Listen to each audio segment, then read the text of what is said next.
नमस्कार, मैं सूर्य नारायण। आप देख रहे हैं सीजन 24। जैसा कि आप सभी को मालूम था कि लोकसभा चुनाव काफ़ी नज़दीक को थी और सभी पार्टियों ने लगभग तैयारियां शुरू कर ली है।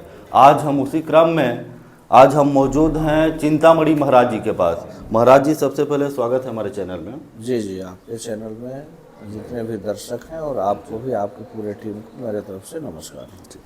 महाराज जी, सबसे पहला सवाल है कि कांग्रेस पार्टी ने जिस तरह से युवा चेहरा को मैदान पर उतारा है, तो इसको किस तरह से देख रहे हैं आप? देखिए, ये चुनाव है, चुनाव में अपने अपने हिसाब से पार्टी प्रत्याशी उतारती है। केंद्रीय नेतृत्व और हमारा प्रदेश का नेतृत्व हमारे ऊपर भरोसा करके हमको प्रत्याशी के रूप में उतारी है। अब कांग्रेस किसको उतारे वो तो उनका मामला है, उस पर हम कोई टिप्पणी करना उचित नहीं होगा। सरगुजा लोकसभा में चर्चाएं तेज हो चुकी है कि चिंतामणि महाराज जी भारी मतों से जीत रहे हैं, तो चर्चाएं को किस तरह से जीत में बदलेंगे? हमारा तो प्रयास है और हम ऐसा मानते हैं कि हम सभी प्रत्याशियों से कमज़ोर प्रत्याशी हैं और उसी हिसाब से हम पूरा मेहनत कर रहे हैं। और उसमें मैं सिर्फ मेहनत कर रहा हूँ ऐसा नहीं है, हमारे साथ जितने भी पार्टी के पदाधिकारी हैं, हमारे कार्यकर्ता हैं, उसके साथ साथ सभी समाज के लोग का समर्थन मिल रहा है। तो मेरे को लगता है कि जनता का आशीर्वाद अगर मिलेगा तो निश्चित रूप से विजयी होंगे। लेकिन अभी मैं अपने आप को कमज़ोर समझ करके उसी हिसाब से मेहनत कर रहा हूँ। सरगुजा लोकसभा में क्या है सरगुजा के लिए मास्टर प्लान? अगर आप चुनाव जीत जाते हैं तो युवाओं के लिए क्या रहेगा? अभी इसमें संगठन से दिशा निर्देश जैसा आएगा उसके आधार पर मास्टर प्लान भी बनेगा, मुद्दा भी रहेंगे, जिस मुद्दे को लेकर के जाएंगे। अभी तो हम मोदी जी के गारंटी को लेकर के जा रहे हैं और हमारा सरगुजा लोकसभा ही नहीं बल्कि पूरा छत्तीसगढ़, पूरा भारत अगर कहें तो गलत नहीं होगा, मोदी जी की गारंटी पर भरोसा कर रहा है और सभी मतदाता हैं वो काफ़ी उत्सुक हैं मोदी जी को तीसरी बार कुर्सी में बैठाने के लिए। सरगुजा लोकसभा में युवाओं के लिए रोजगार की अपार संभावना होने के बाद भी यहाँ के युवाएं बाहर जाके नौकरी कर रहे हैं। अगर आप लोकसभा चुनाव जीत जाते हैं तो उन युवाओं के लिए क्या कुछ आएगा मास्टर प्लान में, जो उनको शायद यहाँ सरगुजा के अंदर में ही रोजगार मिले? उनके लिए क्या सोचें?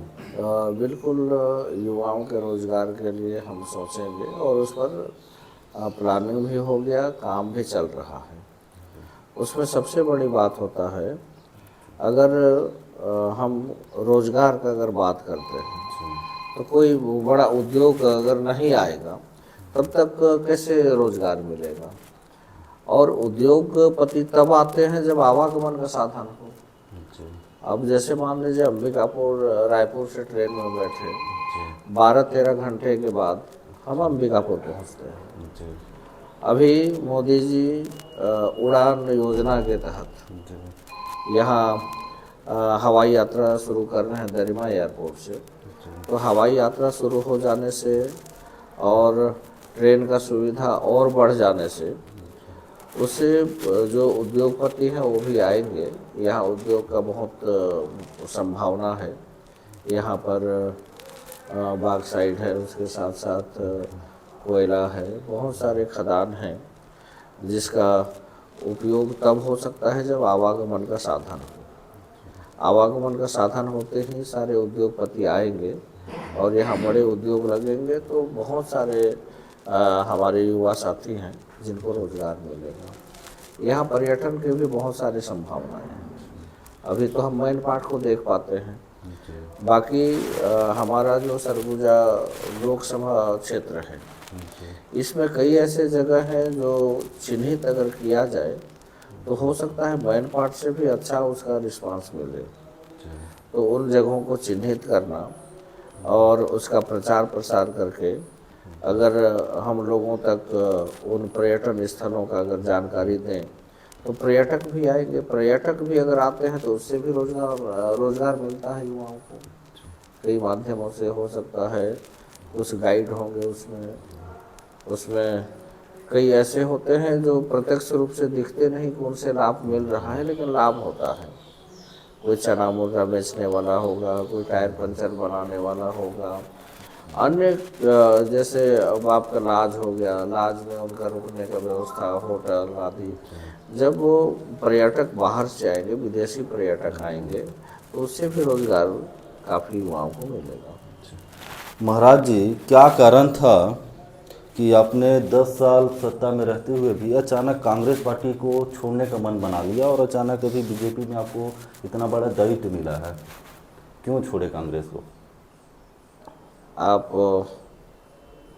कांग्रेस की स्थिति को देखे हैं, इन 5 सालों में कैसा स्थिति रहा। हमारे सरगुजा अंबिकापुर विधानसभा के जो विधायक थे, मंत्री भी थे, उनको एक भी कहते सुना गया कि हमारा तो चल नहीं रहा। तो शासन में रहने के बाद अगर हम काम नहीं कर पा रहे हैं तो हमको ऐसा जगह तलाशना चाहिए जहाँ पर रह करके हम लोगों का काम कर सकें। हमारा राजनीति में आना जन सेवा के लिए है। वहाँ पर रह करके कोई काम अगर हम करना चाहते थे तो मना कर दिया जाता था। यानी कहा जाए सातों के विचारों का मेल नहीं हो पा रहा था। हम चाहते हुए भी उन विकास के कामों को, लोगों के समस्याओं को सुलझा नहीं पाते थे।